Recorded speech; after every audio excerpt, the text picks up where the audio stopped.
नमस्कार शेतकरी मित्रांनो, तुम्ही ऐकत आहात कृषी क्रांती बाजारभाव पॉडकास्ट आणि मी मुक्ता तुमच्यासोबत आहे आजच्या कांदा बाजाराच्या सविस्तर अपडेट्ससह।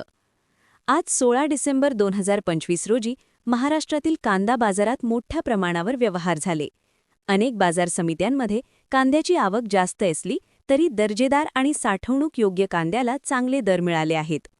आजचे प्रमुख बाजारभाव पाहिले तर कोल्हापूर बाजारात सरासरी 2000 रुपये, मुंबई कांदा बटाटा मार्केटमध्ये सरासरी 2000 रुपये, तर पुणे बाजारात लोकल कांद्याला सरासरी 1900 रुपये दर मिळाला आहे। आज लाल कांद्याला विशेष मागणी दिसून आली। लासलगाव विंचूर येथे सरासरी 2350 रुपये, नागपूर 2250 रुपये, मनमाड 2400 रुपये आणि देवळा बाजारात सरासरी 2300 रुपये दर नोंदवले गेले। लोकल आणि पांढऱ्या कांद्याचे दर पाहिले तर सांगली लोकल 2250 रुपये, पुणे मोशी 1650 रुपये, तर नागपूरमध्ये पांढऱ्या कांद्याला सरासरी 2250 रुपये दर मिळाला आहे।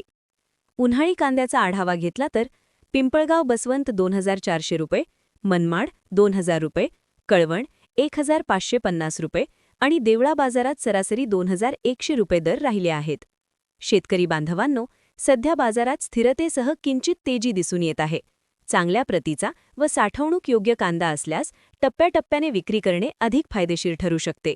अशाच अचूक आणि विश्वासार्ह बाजार अपडेटसाठी कृषी क्रांतीला फॉलो करा। धन्यवाद।